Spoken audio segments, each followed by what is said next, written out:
Chapter number sets and relation exercise 1.1। तो question number 1 page number 9 अपना text book के हिसाब से।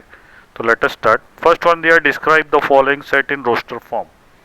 तो उसको कैसे करना है, क्या करना है उसके बारे में हम लोग क्वेश्चन दिया है, हमारे को उसको आंसर में करना है। तो हम लोग उसके बारे में देखेंगे कैसे कैसे करते हैं। Let start.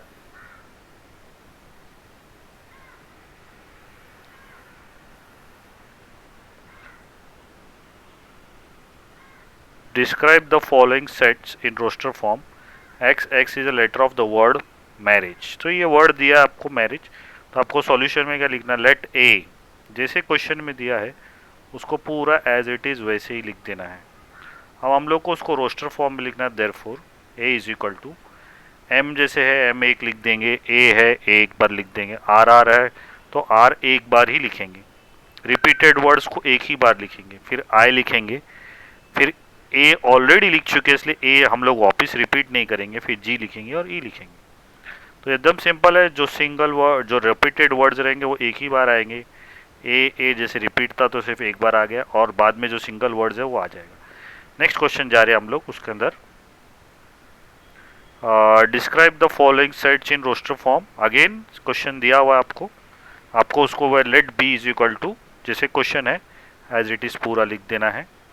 और उसको जैसे कि अभी ये दिया है माइनस हाफ, हाफ का मतलब होता है एग्जैक्टली ये जो पूरा है इसका मतलब होता है 0.5। और नेक्स्ट जो है हम लोग का उसमें दिया हुआ है 9.2, तो 9 डिवाइडेड बाई 2 करोगे तो आएगा 4.5। तो आप लोग समझ सकते हो 0.5 से बड़ा होगा और 4.5 से छोटा होगा। तो ऑब्वियसली तो बी जो हाफ से बड़ा मतलब 4.5 से छोटा, हाफ से बड़ा होगा और 4.5 से छोटा, तो वो 0 1 2 3 4। नेक्स्ट क्वेश्चन जाते हैं हम लोग। तो इसके बारे में आप लोग को समझ में आ गया होगा। नेक्स्ट जाते हैं question. Describe the following set in roster form X. तो आप लोग को दिया हुआ है X is equal to 2n, n belonging to a natural number. तो let C is equal to जैसे क्वेश्चन में दिया वैसा ही है। अब इसका कहने का मतलब है 2 इंटू एन। इसका कहने का मतलब है आप कुछ भी नंबर ले सकते हो 2n। अगर आप लोग 2 इंटू 1 करेंगे तो आंसर क्या आएगा 2।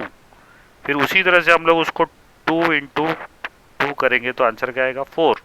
फिर 2 इंटू 3 करेंगे तो आंसर क्या आएगा 6। ऐसे ही 2 इंटू 4 एंड सो ऑन।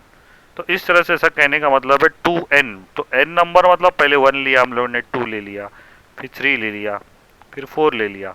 जहाँ पे 2 है तो 2 2 1 जा 2 2 2 जा 4 2 3 जा 6 2 4 जा 8। तो इस तरह से उसको हम लोग ने फॉर्मेट में लिख दिया। तो हम लोग ने उसको ऐसे लिखा कि वो c is equal to 2 into 4 into 6 2 comma 4 comma 6 comma 8। Next thing जाते हैं 1.1 का क्वेश्चन नंबर 2.1 का। Describe the following set in register form. तो इस तरह से दिया हुआ है। तो अभी नेक्स्ट क्वेश्चन इसको जीरो दिया है, डायरेक्ट जीरो दिया है, तो हम लोग क्वेश्चन में इसको लिखना पड़ेगा कि let A is equal to zero. Question में जैसा था हम लोग ने उसको लिख दिया A is equal to zero. Zero is a whole number but it is not a natural number. Zero के बारे में एक याद रहे कि वो होल नंबर है but not a natural number. तो हम लोग उसको रोस्टर फॉर्म के हिसाब से लिखना है कि x belong to x belong to a whole number, अभी ये दिया है, और x is not a natural number. तो जैसे हमने यहाँ पे एक साइन बनाई है ये करके ऐसे करके, तो वो नेचुरल नंबर को नहीं बिलोंग करता है, और वो ऐसे बिलोंग करता है होल नंबर को, होल नंबर। तो w belong to a whole number, x belong to a whole number but x don't belong to a natural number. x belong to a whole number but x don't belong to a natural number. तो इस तरह से आपको याद रखना है ये अगर जीरो आंसर रहेगा तो। नेक्स्ट जाते हैं describe the sets in roster form, set builder form. अभी डिफरेंस याद रखो, पहले वाला जो रोस्टर फॉर्म जहाँ पे हम लोग ने उसको इस तरह से लिखा हुआ था, we write it like this ऐसे करके लिखा था हम लोग ने, तो उसको बोला था हम लोग ने रोस्टर फॉर्म। अभी अभी रोस्टर फॉर्म में आप लोग को दिया हैगा और आप लोग को उसको सेट बिल्डर फॉर्म में लिखना पड़ेगा। तो सेट बिल्डर फॉर्म कैसे होता है, तो एग्जाम्पल दिया है कि आंसर दिया हुआ है कि 0 से स्टार्ट होगा, -1 +1 2 और 3। तो let B is equal to, जैसे क्वेश्चन था हम लोग उसको उस तरह से लिख देंगे, b is equal to 0 1 2 3। B is the set of element that belongs to z from -3 से लेके +3। अभी आप लोग देखोगे इसमें, तो उसमें आप लोगों को समझ में आ जाएगा कि एक बार एक +0 +1 है, -1 है, +2 है, -2 है, 3 है, +3 -3। तो आप स्टार्ट करोगे -3, तो ये जो रूल होता है कि हर नंबर -3 -2 -1 0 आता है, बाद में आता है 1 2 3, मतलब स्टार्ट नेगेटिव से होता है, फिर 0 पे आए ख़त्म होके फिर वो 1 2 3 4। और इस तरह से यहाँ पे भी अगर देखा जाएगा तो -4, तो यहाँ पे आ जाएगा 4। जितने नेगेटिव इधर है उतने पॉजिटिव इधर रहेंगे। तो ये रूल है।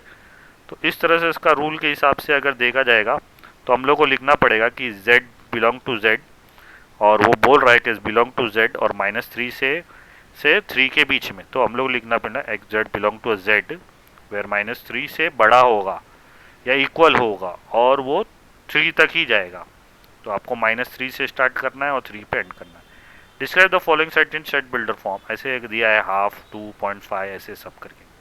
अभी यहाँ पे हम लोग को इसका एक प्लानिंग करना पड़ेगा, ये 1 और 2 के बीच में क्या कनेक्शन है, 2 और 5 के बीच में, 3 10 4 17 5 26 6 37 5 50। तो हम देखेंगे अगर 1 है तो नीचे 2 आया है, मतलब 1 + 1 2 होगा। तो अगर हम लोग लॉजिक लगाएंगे तो 1 रहा होगा, 1 के आगे 1 + 1 रहा होगा, तो आंसर क्या आएगा 1/2। वैसे ही समझो दूसरा वाला दिखता हूँ मैं, अगर 2 है तो आगे क्या रहा होगा, किस तरह से 5 आया होगा। तो हम लोग अगर एग्जैक्टली देखेंगे तो उसका स्क्वायर होके +1 का स्क्वायर करके के भी करते हैं, तो 1 का स्क्वायर 1 होता है, 1 + 1 2 हो जाता है। अभी 2 का स्क्वायर करेंगे +1, तो 2 का स्क्वायर क्या हो जाएगा 4, 4 + 1, मतलब आंसर होगा 2/5, मतलब ये दूसरा वाला। तो अगर हम लोग तीसरा वाले के बारे में अगर कैलकुलेशन करते हैं तो तीसरा वाले का कनेक्शन है 3। तो अगर हम लोग देखेंगे 3 है तो नीचे आएगा 3² +1, तो ये हो जाएगा 3 का स्क्वायर हो जाएगा 9, 9 + 1, मतलब आंसर हो जाएगा 3/10। तो इस तरह से ये आंसर है। तो हम लोग को इसका लिंक मिल गया कि ये जो है ऊपर वाला न्यूमरेटर होता है, नीचे डिनोमिनेटर होता है। तो डिनोमिनेटर इज न्यूमरेटर स्क्वायर +1, तो आप लोग समझ सकते हो न्यूमरेटर का स्क्वायर +1। तो हर एक में ऐसा ही है, 4 का स्क्वायर 16 + 1 17, 5 का स्क्वायर 25 + 1। तो आपको लॉजिक क्लियर हो चुका है, तो इसके बारे में हम लोग को क्लियर। तो हम लोग इसमें ऐसे ही लिखेंगे कि 1 है 2 है 5 है, तो x belong to x is equal to n/n² +1। तो हम लोग ने यहाँ पे लिखा, देखो x belong to x n/n² +1 along belong to natural number n, और ये 7 से लगभग इक्वल टू 7 तक लास्ट है।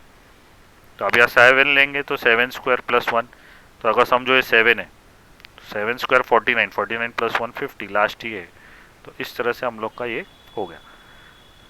अभी हमारा जा रहा है इसमें नेक्स्ट टॉपिक है रिलेटेड। अभी ये सेट बिल्डर फॉर्म और हम लोग ने इसको रोस्टर फॉर्म हम लोग पढ़ चुके हैं कि क्या है। अब हम लोग जा रहे हैं नेक्स्ट टॉपिक के बारे में कि आपको यूनियन बी यूनियन सी ऐसे बनाना है। तो अगर यहाँ पे देखोगे ए के बारे में आप लोग समझो, तो यहाँ पे दिया हुआ है A is equal to X 6² + x - 15 is equal to 0। B ये दिया, सी ये दिया है। तो हम लोग को सबसे पहले ए को सॉल्व करते हैं।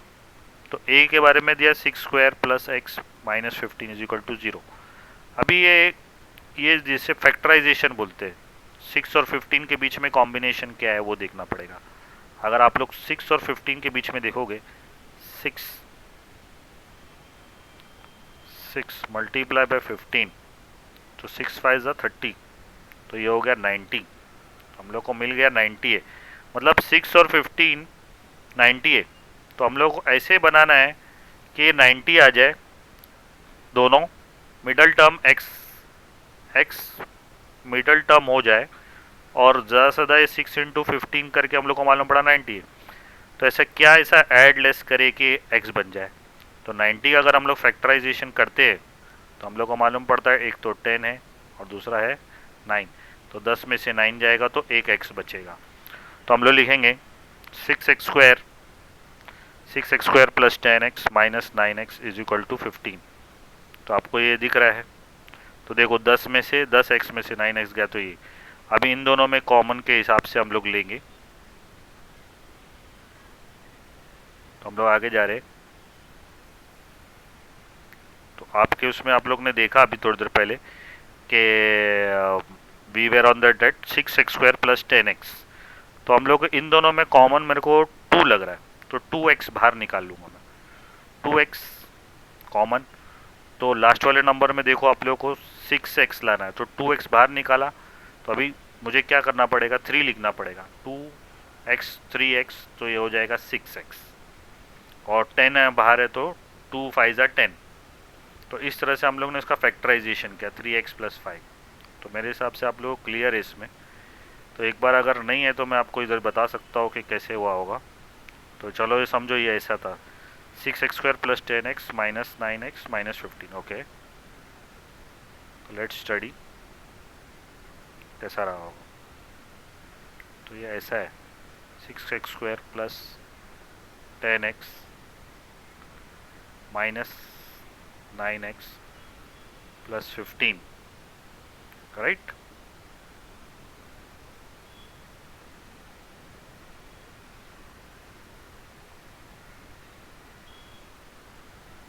प्लस 15 ऐसा है।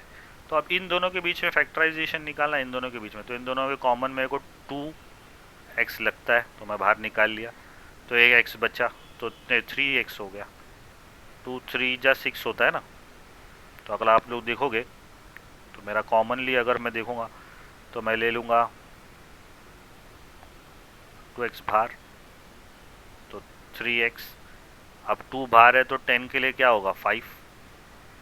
तो मेरा ये हो गया 6 के बीच में मैंने निकाल लिया 2 कॉमन। अभी मैं -3 डालता हूँ इन दोनों में बीच में कॉमन लाने के लिए। -3 ब्रैकेट तो 3 3 जा 9 होता है 3x और 5 जा 15। तो अभी देखोगे जैसे देखो जो सम था मैंने उसको दिखाया कैसे ये आंसर आया। I showed you how you got this answer 2x plus 3। ये क्वेश्चन में पीछे साइड था तो मैंने इसको लिंक करके दिया। अब आप दोनों के बीच में देखोगे 3x5 कॉमन है तो वो लिख देंगे। अभी आप क्वेश्चन में ही देख लो इसमें। तो 3x प्लस 5 एक बार है तो 3x5 और 2x माइनस 3 वो लिख दिया। तो 3x plus 5 is equal to 0 2x minus 3 is equal to 0। तो आप लोग को तो मालूम है 3x इधर रहेगा और -5 उधर जाएगा और ऑटोमेटिकली 3 इसके नीचे आ जाएगा। समझ रहे हो 3x प्लस 5 अगर ऐसा है let's study 3x plus 5 is equal to 0। तो 3x इज इक्वल टू ये इधर जाएगा तो ये हो जाएगा -5 x is equal to -5 upon 3। तो इससे कनेक्टेड है ये। तो उसी तरह से 2x माइनस 3 है तो वो आप लोगों को क्लियर हो जाएगा कि 2x माइनस 3 है। तो वो भी सेम फंडा उसी तरह से करना है आपको। 2x minus 3 is equal to 0 तो 2x इज इक्वल टू 3 उधर चला जाएगा x is equal to 3 upon 2। ये भी स्टेप क्लियर है। नेक्स्ट डिंग जाते बी पे क्या रहेंगे। बी क्या क्या है। बी इज इक्वल टू ये दिया हुआ है क्वेश्चन में आप लोग को बी ये है। तो हम लोग इसको कैसे सॉल्व करेंगे वो दिया हुआ है 2x माइनस 5 प्लस 3। तो अभी आपको मैंने जैसे बताया था 2 और 3 मल्टीप्लाई करेंगे तो आंसर क्या हो गया 6। तो 2 इंटू 3 हमको दो फैक्टराइजेशन करना है और कैसे भी करके 5 लाना है।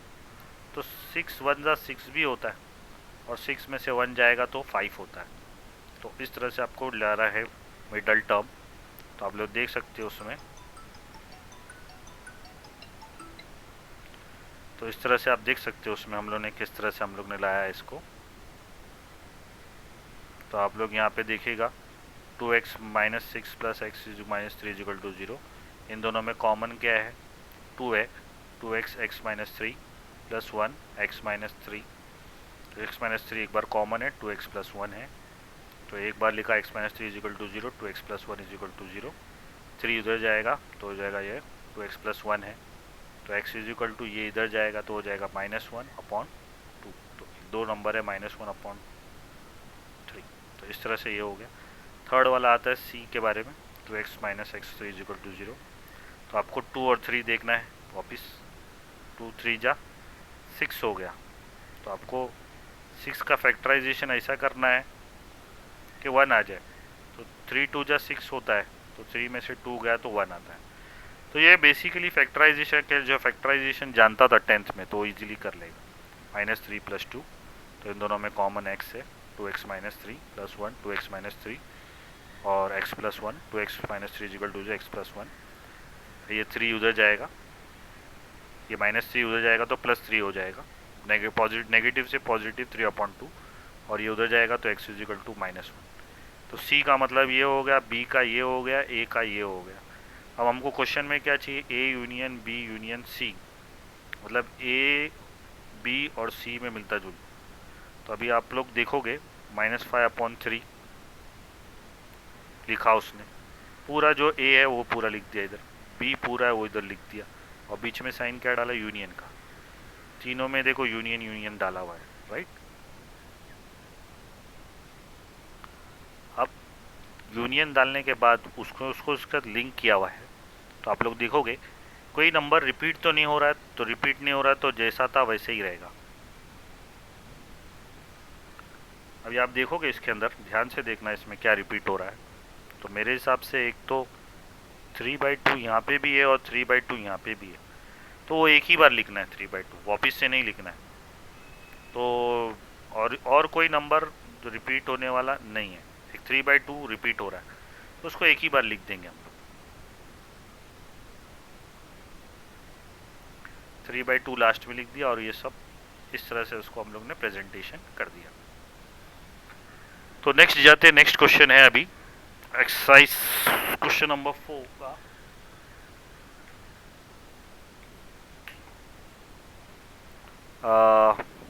ABC are the set of the letters in the word college, marriage and respectively verify that A minus B union C is equal to A minus B intersection। ये साइन इंटरसेक्शन का होता है A minus C।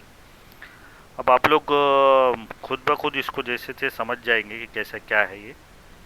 तो सबसे पहले word a के बारे में कॉलेज करके है, तो आप लोग देखोगे इसमें COLL है, तो एक ही बार L लिखेंगे हम लोग।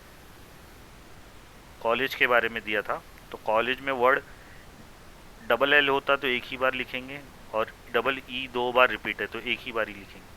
मैरिज का भी आप लोग को आइडिया होगा कि मैरिज को कैसे लिखना है, मैरिज वैसा ही है। और C इज लगेज, तो लगेज के बारे में जो भी वर्ड है LU लिखेंगे, G जो रिपीट हो रहा है एक ही बार लिखेंगे, A फिर लिखेंगे, फिर GE डालेंगे, L लिखेंगे, देखो आप लोग को दिख रहा होगा L लिखा है, U लिखा है, G जितने बार रिपीट हुआ उसको साइडलाइन कर दिया गया। अभी हम लोग को है ना प्रूफ करना है कि ये answer is equal to this answer. Let start, पहले ये वाला जो पार्ट है वो ख़त्म कर देते, B यूनियन C। अब आप लोग देखो इसमें दोनों में कॉमन क्या क्या है, पहले वो ले लो, एक ही बार लिखना है उसको। तो मेरे हिसाब से M कॉमन है तो M ले लिया हम लोग ने, A कॉमन है, A दोनों में A दिख रहा है मुझे तो मैं A ले लेता हूँ, फिर R ठीक है। इसमें देखो I कॉमन नहीं है कुछ भी, तो पहले M एक ही बार था, A थे लेकिन एक A बार लिख दिया अपन ने, R लिखा मैंने, I लिखा मैंने, G लिखा मैंने, E दोनों में कॉमन था। अब इन दोनों में सब कुछ मिल गया, तो जो चीज़ बाकी है, एक तो L बाकी है और एक U बाकी है। देखो इसमें G ऑलरेडी ऊपर से आ गया, A ऑलरेडी ऊपर से आ गया और E ऑलरेडी ऊपर से आ गया। तो रिपीट नहीं करना है गलती से ऑफिस वर्ड, जो बाकी के जो बच गए वही वर्ड लिखना है। तो मेरे पास सिर्फ आई और यू बच गया, क्योंकि जी ए ई ऑलरेडी मैं ऊपर वाले से ले चुका हूँ। अभी इसमें से बोला A minus B union C is equal to, अभी ए हम लोग को मालूम है ये है, A minus B is equal to B union C. अभी आप लोग ध्यान से देखेंगे, बी यूनियन सी तो हमारे पास आ चुका है, हम लोग को ए को उससे डिडक्ट करना है। तो अभी मेरे हिसाब से देखो क्या क्या लग रहा है, आई इसमें है, राइट, आई इसमें है तो आई कैंसिल हो जाएगा, सी इसमें नहीं है तो सी आ गया ए के अंदर। ए और यूनियन हमको ये सॉल्व करना है, राइट, तो हम लोग को ऑलरेडी ये सॉल्व कर दिया हम लोग ने, तो ये हमारे पास आंसर था। जो रिपीटेड हो रहा था वो लेके हम लोग ने कर लिया। अभी ए माइनस करना है, तो ए में देखो मेरे हिसाब से एक तो सी है, एक तो ओ है, बाकी का यहाँ पे आई यहाँ पे मिल गया, कट हो गया, फिर जी मिल गया वो भी कट हो गया, और ई भी मिल गया वो भी कट हो गया। तो ए में सिर्फ यही बच गए, तो ए में हम लोगों ने लिखा सी ओ एल, बच गया बस, ठीक है। अब नेक्स्ट थिंग जाते हैं, इसमें आंसर दिया है ए माइनस सी का क्या फंडा है। ए और सी को कैंसिल करने की कोशिश करते, ए में क्या है ऐसा सी में कुछ कैंसिल हो सकता है क्या, तो वापस सी में ए माइनस सी, तो देखा इसमें यू है नहीं है, राइट, ए और सी का कॉम्बिनेशन है, ए और सी का।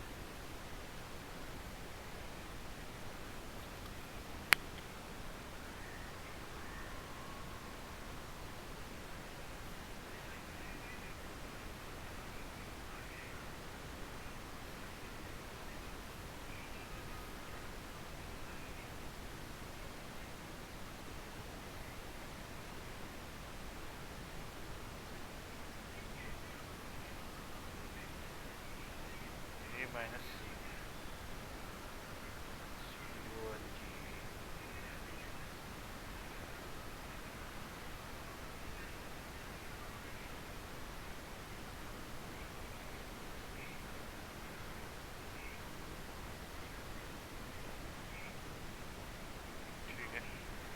अभी आप लोग ए माइनस सी देखो, ए के अंदर ऐसा सी से कोई मिलता जुलता है, हाँ मिलता जुलता है, जैसे कि एल है तो वो कट जाएगा, फिर जी है वो भी कट जाएगा, और ई है वो भी कट जाएगा, तो बचा क्या सिर्फ सी और ओ, क्योंकि एल भी मिलता जुलता है, सी ओ इसमें कॉमन है, मतलब बच गए, जो कॉमन थे वो काट देने का ए के अंदर से सी वाले जो भी आइटम।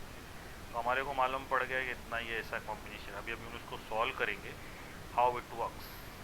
तो हम लोग ने जैसे पढ़ा ए minus B union C, a minus B union C. अभी इंटरसेक्शन भी करना है, पहले ये वाला सॉल्व करते हैं। ए माइनस बी हम लोग को मालूम है, let's see a minus b क्या है, सी ओ है ए माइनस बी का, ये है सी ओ ए माइनस बी, हाँ सी ओ एल भी था तो लिखा क्यों नहीं था, ठीक है। इंटरसेक्शन, इंटरसेक्शन ए माइनस सी, अच्छा, तो आप इन दोनों के बीच में है ना, दोनों में कॉमन क्या क्या है वो देखने का, मतलब इसका मतलब है ये और ये, इन दोनों में कॉमन क्या है वो ढूंढ के निकालो, मतलब ये और ये दोनों में कॉमन क्या है, इसका मतलब होता है इंटरसेक्शन, मतलब दोनों में कॉमन क्या है। तो इन दोनों में कॉमन ऑब्वियसली सी ओ है, तो मेरा हमारा आंसर हो गया सी ओ हो गया, तो सी ओ इज द आंसर। और हमारा ये ए माइनस बी ओ सी, ये भी सी ओ था, और हम लोग ने ये पूरा सॉल्व किया तो भी आंसर सी ओ आया, तो अल्टीमेटली आंसर प्रूव